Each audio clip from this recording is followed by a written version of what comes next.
그럼 이 고통스러운 상황 속에서 어떻게 하냐? 이 사람이 거기서 그냥 실신을 해버리는 거예요. 예수님께서는 그러한 모든 형벌의 종합판인 십자가를 지셨다는 겁니다. 근데 그 십자가를 앞두고 예수님은 하나님 아버지께 기도하러 겟세마네라고 하는 동산에 올라가십니다. 오늘 말씀을 보면은 36절에 보면 이런 말씀이 있습니다. 이에 예수께서 제자들과 함께 겟세마네라 하는 곳에 이르러 제자들에게 이르시되 내가 저기 가서 기도할 동안에 너희는 여기 앉아 있으라 하시고, 예수께서 제자들과 함께 의도적으로 가신 곳이 어디예요? 겟세마네라고 하는 곳입니다. 겟세마네라고 하는 뜻은요, 포도즙 짜는 틀, 이런 뜻입니다. 그러니까는 겟세마네 동산이 바로 포도즙을 짜는 틀이 있는 곳이에요. 이곳에서 예수님은 포도즙을 짜듯이 자기의 모든 진액을 다 짜는 기도를 하나님 앞에 드리셨다는 겁니다. 그러면서 그곳에서 제자들에게 이런 얘기를 합니다. 내가 저기 가서 기도할 동안에 너희는 여기 앉아 있으라 하시고, 내가 기도할 동안에 너희들은 저기 가서 기도해라. 나도 기도할 테니까 너희들도 기도해라. 저는 성도들, 모든 사람들의 기도가 얼마나 위대한가를 시시각각 느낄 때가 많습니다. 제가 위험을 당할 때, 제가 어려움을 당할 때 나를 위해 기도하는 사람이 있음을 깨닫습니다. 그리고 하나님께서는 그 기도를 통하여 저에게 새 힘과 소망과 또한 이 어려움을 헤쳐나갈 수 있는 능력을 허락하심을 느낍니다. 어떤 사람이 해주는 말 한마디에도 그 힘이 있고요. 어떤 사람이 도와주는 손길에도 그 힘이 있고요. 나를 위해서 일해주는 어떤 사람의 손길에도 그 능력이 있음을 느낍니다. 바로 하나님께서 보내신 천사 같은 그런 느낌이 듭니다. 오늘 예수님께서는 이 제자들과 함께 합심해서 자기에게 불어닥친 십자가의 재앙을 어떻게 하든 해결해 보고자 예수님은 기도를 하러 나섰던 것입니다. 예수님의 기도의 목적은 하나님의 뜻을 이루는 것이지만 1차적인 목적은 이것이었습니다. 십자가를 어떻게 하면 피할 수 있을까? 이것이 예수님의 기도의 목적이었습니다. 베드로라 하는 세베대의 두 아들을 데리고 예수님께서는 고민하고 슬퍼하셨다고 성경은 기록합니다. 37절에 보면 고민하고 슬퍼했다. 뭘 고민하고 뭘 슬퍼했을까요? 예수님의 고민은 이것이었을 겁니다. 수치스러움과 아픔과 이런 것들 뿐만 아니라 자기가 당해야 하는 십자가의 극악무도한 형벌에 대한 고통이었을 겁니다. 뿐만 아니라 슬퍼하심은 이런 것이었을 겁니다. 하나님의 자리에서 내려와 인간의 몸을 입고 가장 추악한 형벌을 져야만 하는 상태, 그리고 여전히 죄 가운데 빠져있는 인간의 모습을 바라보며 예수님은 슬퍼하셨을 것입니다. 그리고 예수님께서는 고민하고 슬퍼하시면서 제자들에게 말씀을 해주십니다. 내 마음이 매우 고민하여 죽게 되었으니 너희는 여기 머물러 나와 함께 깨어 있으라 하시고, 예수님은 제자들에게 속마음을 그대로 내놓으셨습니다. 지금까지 예수님이 이렇게 말한 적 들어보셨습니까? 야, 나 마음이 괴롭다. 나 굉장히 슬프다. 나 굉장히 힘들다. 이런 얘기하는 거 들어보셨어요, 예수님이? 오늘 이 본문이 처음이에요. 예수님은 그럴 정도로 괴롭고 힘든 상황에서 이 고백을 하고 계시는 거예요. 나와 함께 깨어 있으라. 내가 매우 고민하여 죽게 되었으니. 예수님은 십자가의 죽음을 생각하고 오늘 이렇게 깨어 있으라고 제자들에게 당부하셨습니다. 그리고 조금 나아가셔서 얼굴을 땅에 대시고 엎드려 기도하십니다. 이게요, 유명한 겟세마네의 기도입니다. 39절을 같이 한번 읽어볼까요? 시작. 조금 나아가사 얼굴을 땅에 대시고 엎드려 기도하여 이르시되 내 아버지여, 만일 할만하시거든 이 잔을 내게서 지나가게 하옵소서. 그러나 나의 원대로 마시옵고 아버지의 원대로 하옵소서 하시고. 저는요, 이 위대한 기도가 여기에서 탄생할 줄은 꿈에도 몰랐습니다. 하나님께서 우리에게 기도를 가르쳐 주시고 예수님께서도 기도를 가르쳐 주셨어요. 그런데 이 기도야말로 예수님께서 가르쳐 주신 그 어떤 기도보다 가장 위대한 기도가 아닐까 그런 생각이 듭니다. 절체절명의 순간에 예수님께서 드리셨던 이 기도는 예수님께서 평생에 해오셨던 어떤 기도보다 가장 위대한 기도였던 것입니다. 천천히 한번 살펴보시죠. 마음이 매우 고민하여 죽게 되었고 슬퍼하며 고민하던 예수님의 입술에서 터져나온 기도는 이런 것이었습니다. 내 아버지여. 기도의 대상이 분명하잖아요. 아버지 하나님 부르죠. 만일 할만하시거든 이 잔을 내게서 지나가게 하옵소서. 할만하시거든 이건 뭐예요? 하나님께서 내 잔을 지나가게 하실 수 있고 그것이 하나님의 뜻에 맞다면 지나가게 해주세요. 이런 의미예요. 그러니까 예수님께서는 무조건 하나님 이거 바꿔주세요 이렇게 한 게 아니에요. 이거 뜯어 고치세요 이게 아니에요. 하나님의 뜻과 내 뜻이 맞거들랑 이것을 좀 지나가게 해주세요. 너무 괴롭습니다. 고민이 됩니다. 슬픕니다. 그 얘기를 하는 거죠. 그리고 이렇게 말합니다. 그러나 나의 원대로 마시옵고 아버지의 원대로 하옵소서. 그럼 예수님의 소원과 하나님 아버지의 소원은 달랐을까요? 같았을까요? 같았습니다. 단 예수님은 여기에서 십자가의 형벌과 고통, 수치스러움과 아픔에 대한 이야기를 하고 계시는 것이지 온 인류의 죄를 대속하고자 하는 그 마음은 하나님의 마음과 같았을 거예요. 다름이 없어요. 그러나 여기서 이야기하는 것은 만일 지나갈 수 있다면 이 십자가의 형벌이 지나갈 수 있게 해달라고 예수님께서는 간청하고 있는 것입니다. 오늘 그래서 우리는 이 기도를 본받을 필요가 있습니다. 우리들도 상황과 여건과 어려움을 당면할 때가 많습니다. 그럼 그때 어떻게 하죠? 그럼 이 기도를 드려야 하는 거예요. 하나님 할만하시거든 이 잔을 내게서 지나가게 해주십시오. 그러나 나의 원대로 마시옵고 아버지의 뜻대로 되기를 원합니다. 전 이 기도가 왜 위대한 기도냐? 우리의 소원과 우리의 생활 방식과 우리의 뜻은요 잘못될 경우가 너무 많다는 거예요. 우리가 아무리 좋은 걸 구하고 아무리 완벽한 걸 구하더라도 우리의 뜻은요 부족하고 모자랄 때가 많다는 겁니다. 하나님은 우리보다 더 좋은 플랜을 갖고 계세요. 하나님은 우리보다 더 좋은 뜻을 갖고 계세요. 더 선하고 아름다운 계획을 갖고 계세요. 그렇기 때문에 우리는 하나님 앞에 우리의 모든 것들을 내어 맡기는 지혜가 필요합니다. 그렇지 않으면 우리들은 우리의 멋대로 살아가고자 할 겁니다. 저는요 시중에 나와 있는 기도책 중에서 이런 쓰레기 같은 책들을 많이 봅니다. 하나님을 움직이는 기도, 하나님의 보좌를 움직이는 기도, 이런 책이 있어요. 뭐 그 책에 보면은 하나님을 움직여가지고 지 맘대로 하는 얘기가 나와 있어요. 기도라고 하는 제목이 붙은 책들은 거의 다 그러한 내용이 한 챕터씩은 들어있어요. 하나님을 움직여서 자기의 뜻대로 사용하는 것, 하나님을 컨트롤해서 나의 노예로 삼는 것, 내가 열심히 할 테니 하나님 당신은 나의 시다바리를 하세요, 내가 이걸 할 테니 하나님 당신은 나를 도와서 따까리를 하세요. 이런 기도가 주를 이루는 거예요. 이런 것들은요 얼마나 사악한 기도인지 모릅니다. 유명 목사, 유명 선교사, 유명 신학자, 아무리 대단한 타이틀을 달고 나온다 할지라도 하나님을 종 만들고 하나님을 시다바리 만들고 하나님을 컨트롤하려고 하는 기도는 기도가 아니에요. 진정한 기도는 하나님의 뜻에 나를 맞추고 그분의 뜻 가운데 돌이키고 돌아가 그분의 말씀 앞에 순종하는 것이 진짜 기도의 핵심적인 원리예요. 오늘 예수님이 하셨던 이 기도는 바로 그런 기도였던 거예요. 할만하시거든 이 잔을 지나가게 하옵소서 나의 바람이에요. 그러나 아버지 하나님 나의 원대로 마시옵고 아버지의 뜻대로 되기를 원합니다. 근데 만약에 기도를 이렇게 했다고 한번 가정해 봅시다. 하나님 십자가 지기 싫으니까요 십자가 안 지게 해주시옵소서. 예수님이 이렇게 기도를 했다고 칩시다. 당신의 원 말고 나의 원대로 되기를 원합니다. 나의 원대로 되게 해주시옵소서.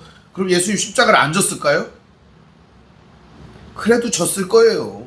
그래도 하나님의 뜻은요 반드시 이루어집니다. 이걸 믿으세요. 될 일이 안 되는 건 아니에요. 하나님의 뜻은 반드시 이루어집니다. 빛이 있으라 하심에 빛이 있었고 이게 하나님의 뜻이에요. 그분이 빛을 원한다면 빛은 생기게 돼 있어요. 그분이 어두움을 만든다고 하면 어두움을 생기게 돼 있는 거예요. 하나님의 뜻은 반드시 이루어지게 됩니다. 그런데 우리들은 그 반드시 이루어지는 하나님의 뜻 앞에서 우리의 알량한 뜻을 이루고자 하나님을 컨트롤하려고 하는 기도를 드릴 때가 많다는 겁니다. 이것이야말로 죄 중에 가장 큰 죄라는 사실을 알아야 합니다. 예수님께서는 이 기도를 하심으로 제자들뿐만 아니라 오고 오는 세대의 모든 사람들에게 진정으로 우리가 기도를 어떻게 해야 하는지를 가르쳐주고 계십니다. 이어지는 말씀 보시죠. 40절 제자들에게 오사 그 자는 것을 보시고 베드로에게 말씀하시되 너희가 나와 함께 1시간도 이렇게 깨어 있을 수 없더냐. 여러분 기도 1시간씩 하는 사람 있어요? 제가 새벽에 기도하는데 1시간 기도하는 거 힘듭니다. 정말 힘들어요. 근데 여러분 1시간씩 기도하는 분 계세요? 여기 보니까 제자들한테 1시간도 깨어 있을 수 없더냐 이렇게 얘기를 합니다. 1시간도 깨어 있을 수 없더냐 합니다. 이게 그거예요? 아니면은 1시간도 깨어서 기도할 수 없더냐 이런 거예요. 예수님은요 제자들에게 많은 걸 바라지 않았어요. 깨어서 함께 해주길 바랬던 거예요. 그런데 끄덕끄덕 졸고 있었다는 거예요. 제자들은 예수님과 함께 할 수도 없는 깊은 육신의 잠을 자고 있었다는 사실입니다. 오늘 성도들의 영적 상태를 그대로 보여주고 있는 모습이 아닌가 그런 생각이 듭니다. 오늘 하나님께서는 우리에게 기도하라고 말씀하시지도 않습니다. 그저 깨어 있으라고 말합니다. 마태복음은요 21장부터 이어지는 말씀 속에 깨어 있으라는 말씀을 계속하고 있습니다. 그런데 우리들은 깨어 있어야 되는 이 말씀 앞에서 잠을 자고 있을 때가 많습니다. 물리적인 잠이 아닙니다. 이것은 깨어 있다라고 하는 것은 내가 누구인가를 아는 것이고 내가 살아가는 삶과 상황을 하나님의 시선으로 바라본다라고 하는 의미를 가집니다. 오늘 예수님께서는 이들에게 야단을 치시는 거예요. 1시간도 깨어 있을 수 없더냐. 예수님은 이들을 걱정하셨습니다. 자기의 절체절명의 위기의 순간이 다가왔어도 이들을 걱정하며 이런 말씀을 주십니다. 41절에 시험에 들지 않게 깨어 기도하라. 마음에는 원이로되 육신이 약하도다 하시고 시험에 들지 않게 깨어 기도하여라. 시험에 든다는 것은 어떤 걸까요? 바로 깨어 기도하지 않을 때 시험 든다는 겁니다. 예수님은 깨어 계셨습니다. 무엇으로요? 내가 누구인지를 알았고 무엇을 해야 하는지를 알았고 하나님의 뜻이 무엇인지를 알았고 어떻게 하나님의 뜻이 이루어져야 되는지도 알았습니다. 오늘 성도들은 이것을 아는 사람들을 성도라고 말합니다. 그럼 우리 성도들이 나아가야 될 방향성은 무엇겠습니까? 바로 이거예요. 시험에 들지 않게 깨어 기도하는 것입니다. 깨어 기도하지 않으면 시험에 빠지게 됩니다. 템테이션, 유혹에 빠지게 됩니다. 때로는 다른 사람들이 나를 테스트하는 테스트에 빠지게 됩니다. 나는 수준이 얼마나 될까? 이러면서 말이죠. 내 믿음 수준은 얼마나 될까? 높은가 낮은가? 또 하나는 다우트가 빠지게 됩니다. 다우트는 의심이에요. 내 마음속에 과연 하나님은 역사하시는 것일까? 살아계시는 것일까? 이런 의심에 빠지게 되는 거예요. 그러면은 이 시험에 빠지게 되면 어떤 일이 일어나는 줄 알아요? 의심이 생겼는데 그 의심이 하나님을 믿지 못하게 만들어버리는 수가 있다는 거예요. 유혹에 빠져서 하나님의 뜻을 벗어나 제멋대로 살아갈 수 있다는 거예요. 테스트에 빠지면 어떻게 되는 줄 알아요? 상대와 나를 재단하게 됩니다. 믿음의 수준을 재놓고 저거는 믿음의 수준도 안 되는 사람 그러면서 그 사람을 정죄하거나 푹푹 쑤셔대기 바쁩니다. 그러면은 결국에는 교회가 와해가 되고 공동체가 깨질 뿐만 아니라 내 믿음이나 삶도 불균형을 이루게 되고 결국엔 무너지게 되는 것입니다. 시험에 들지 않게 깨어 기도한다는 것은 바로 내 소원과 하나님의 소원이 충돌할 때를 말하고 있는 겁니다. 내 소원은 이거죠. 할만하시거든 이것이 지나가게 주시옵소서.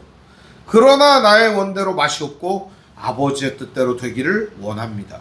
이것이 바로 깨어있는 것입니다. 깨어있는 것은 잠을 자지 말라는 게 아니에요. 오늘 나의 원보다 하나님의 뜻이 이루어지기를 바라는 진정한 성도의 모습으로 돌이켜야 한다는 것을 보여주는 것입니다. 예수님은 이들에게 위로를 주셨어요. 마음에는 원이로되 육신이 약하도다. 이 말을 만약에 베드로가 했다 그러면 어떨까요, 여러분? 아니, 난 마음에는 원인데요, 육신이 약해가지고 좀 잤어요. 한 쥐어받고 싶지 않아요, 그죠? 예수님 십자가 지려고 하는데 예수님께서는 그들을 위로하셨습니다. 이 순간에도 말씀입니다. 오늘 기도하지 못하고 연약한 마음 가운데 시험에 빠지는 우리들을 위로하시는 거예요. 마음에는 원인데 육신이 참 약하구나.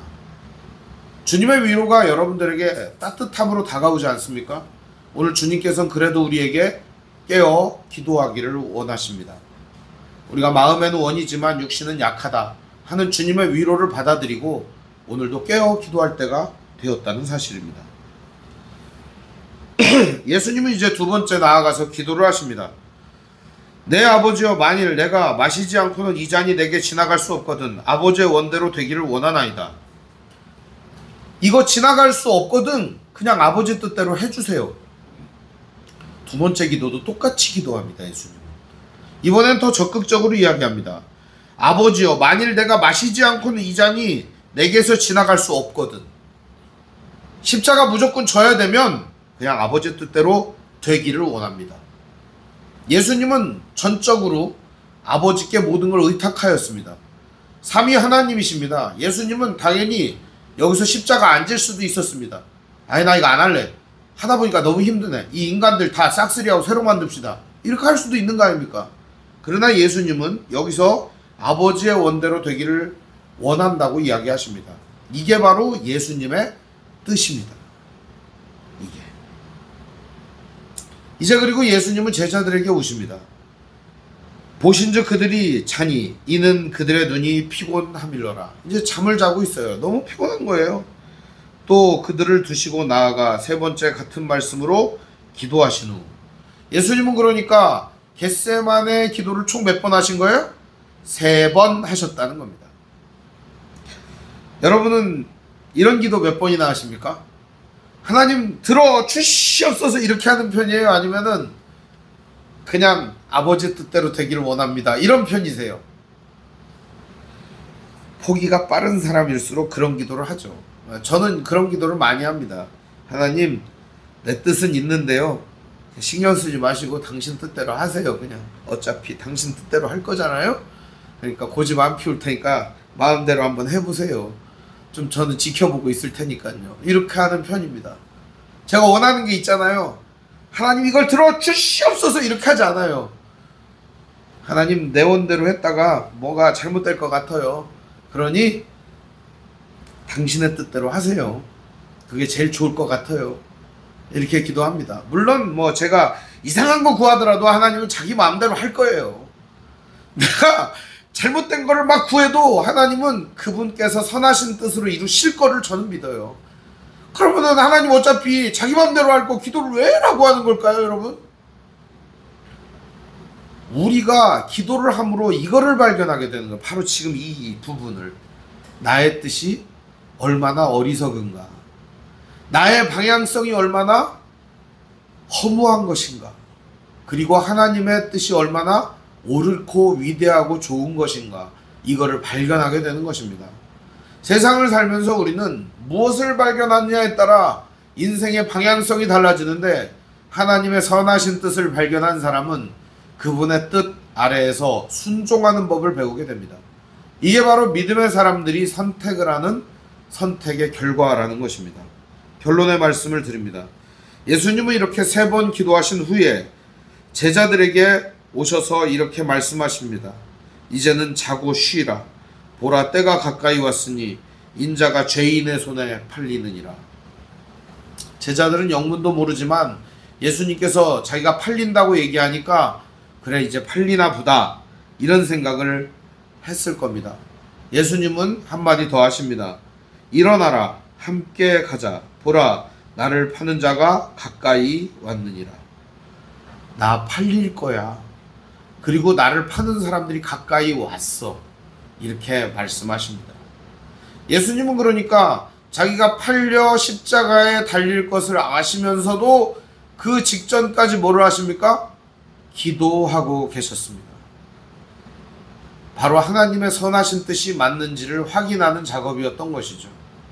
예수님은 알고 계셨어요. 근데 이런 기도 왜 하셨을까요? 알면서? 아는데 하는 이유가 뭘까요? 우리도 아는데 기도하잖아요. 그죠? 예수님은 우리에게 이 모범을 보여주시는 겁니다. 그대로. 그리고 자기가 인간으로서 할 수 있는 최선의 모습을 우리에게 드러내 주시는 것이죠. 오늘 우리의 기도도 여기에서 머무르면 저는 좋겠습니다. 바로 하나님의 뜻을 구하는 그 기도 말입니다. 지금 세상의 많은 기도들은요, 자기의 욕망과 욕심과 세상에 자기의 나라를 구하는 기도가 얼마나 많습니까? 자신의 왕국을 이루고 자신의 소원과 뜻과 만족함을 이루려는 기도가 대세를 이루고 있습니다. 교회에도 수능 때만 되면은 자기 아들 붙여달라고 얼마나 기도를 하는지 모릅니다. 자기의 자식을 얼마나 붙여달라고 기도하는지 모릅니다. 이것은요, 어떻게 보면은 하나님께 합당한 기도가 아니라고 봅니다. 기도가 가장 필요한 시절은 언제입니까? 바로 오늘 이 자리라고 저는 생각합니다. 오늘 이 자리에서 기도하지 않는다면 우리는 어느 때 날 잡아서 하는 기도가 저는 의미가 없다고 생각합니다. 매일 이 순간 하나님 앞에서 나의 실상을 드리고 나의 현실적 문제 앞에 부딪히며 하나님의 뜻을 구하는 것, 그것이 진짜 성도에 나아가야 될 방향성이기 때문입니다. C.S. 루이스가 쓴 책이 있어요.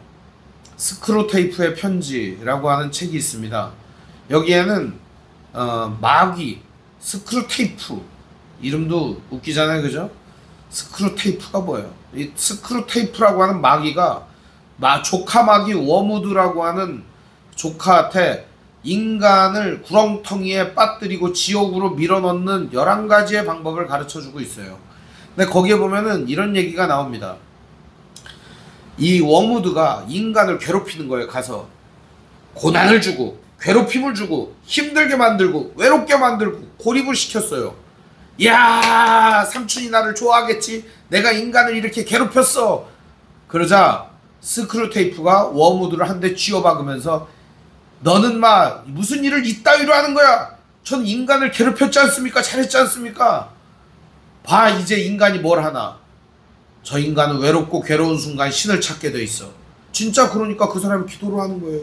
하나님 도와주세요. 인간이 괴로워서 신을 찾게 될 때까지 넌 뭐 한 거야? 이런 바보 같은 자식. 잘 봐. 네가 모든 일을 할 때에는 인간에게 다 가르쳐 줘. 계획을 세울 수 있도록 도와줘. 그리고 그 인간이 모든 것을 할 수 있도록 그런 소망을 불어 넣어줘. 그런 다음에 내일 하라고 해. 인간에게 내일은 절대 오지 않으니까. 엄청 무서운 얘기라고 저는 생각해요. 기도도 그런 것 같아요. 날 잡아서 기도하고 때 돼서 기도하고 이게 아니라 오늘 이 순간 지금 기도하는 게 중요하다고 생각해요. 내일 기도, 내일 모레 기도가 아니에요. 내일이 오늘이 되는 거예요. 또 내일이 또 오늘이 되는 거예요. 내일은 영원히 오지 않는 거예요. 오늘만 있는 거예요. 그러면 오늘 우리가 진짜 해야 될 일은 뭘까요? 바로 이 기도를 오늘 이 순간부터 드리는 겁니다. 할만하시거든 이 잔을 내게서 지나가게 하옵소서. 그러나 나의 원대로 마시옵고 아버지의 뜻대로 되기를 원합니다. 상황에 순종하겠습니다. 주님 뜻대로 이루어지기를 원합니다. 이 기도가 오늘 우리를 살리는 기도가 될 것입니다. 그 어떤 기도보다 여러분을 살리고 여러분의 신앙에 진정한 유익을 주는 기도가 될 거라고 믿습니다. 오늘 우리의 기도는 바뀌어져야 합니다. 하나님 앞에 우리의 생각을 관철시켜서 하나님을 컨트롤하는 기도가 아니라 하나님의 뜻에 우리가 컨트롤 당하는 귀한 믿음의 순종이 오늘의 기도를 만들어내야 한다는 것입니다. 사랑하는 성도 여러분, 이제 기도하실 때 내 뜻을 관철시키는 것이 아닌 나의 삶을 통해 하나님의 뜻을 드러내고 내가 하나님의 뜻 앞에 순종하는 이런 기도를 드리시면서 오늘도 하나님 앞에 순종하는 믿음의 형제자매들 되시기를 주님의 이름으로 축원드립니다. 기도하겠습니다. 사랑과 은혜가 풍성하신 아버지 하나님, 은혜와 사랑을 감사를 드립니다. 하나님 앞에 순종하며 믿음으로 나아가는 귀한 성도들의 삶을 오늘 붙들어 주시옵시고 우리들의 연약함과 나약함을 아시며 아버지 하나님께서 이 모든 것들 가운데 하나님의 뜻을 덧입혀 주시고 어리석은 우리의 마음에 깨달음을 허락하여 주시사 날마다 하나님의 뜻을 분별하며 말씀 중심으로 나아갈 수 있도록 인도하여 주옵소서. 예수님의 이름으로 기도합니다. 아멘. 교회 소식을 알려드리겠습니다. 오늘 함께 예배하신 모든 분들 주님의 이름으로 환영합니다. 우리 옆사람과 서로 인사합니다. 사랑합니다. 사랑합니다. 네, 하나님의 말씀인 성경을 가까이 두고 매일 읽으시고 기도로 하나님과 교제하시고 말씀대로 사랑하며 사시기를 바랍니다. 목회자의 경건을 위해 기도하시기 바랍니다. 정치 지도자들과 남북관계를 위해서 기도하시기 바랍니다. 가난한 자들과 소외된 자들을 도우며 기도하시기를 바랍니다. 선교사님과 가족을 위해서 기도하시기 바랍니다. 아픔과 고통 중에 있는 성도를 위해 기도하시기 바랍니다. 러시아 우크라이나 전쟁 종식을 위해서 기도하시기 바랍니다. 수해를 당하여 아픔을 가진 이웃을 위해서 기도하시기를 바랍니다. 어저께 강릉에서 청소년 연합수련회를 잘 인도하고 왔습니다. 저 여러분이 기도해 주셔가지고 어제 수련회를 했는데요. 그곳에서 많은 학생들과 청년들이 회개를 하고 주님 앞에서 자기의 모든 뜻을 버리고 믿음으로 살겠노라고 결단하는 시간이었습니다. 참 좋은 시간이었습니다. 감사합니다. 주님 가르쳐 주신 기도로 마치겠습니다. 하늘에 계신 우리 아버지, 아버지 이름을 거룩하게 하시며 아버지의 나라가 오게 하시며 아버지의 뜻이 하늘에서와 같이 땅에서도 이루어지게 하소서. 오늘 우리에게 일용할 양식을 주시고 우리가 우리에게 잘못한 사람을 용서하여 준 것 같이 우리 죄를 용서하여 주시고 우리 시험에 빠지지 않게 하시고 악에서 구하소서. 나라와 권능과 영광이 영원히 아버지의 것입니다. 아멘. 처음에 녹음이 안 됐죠? 네.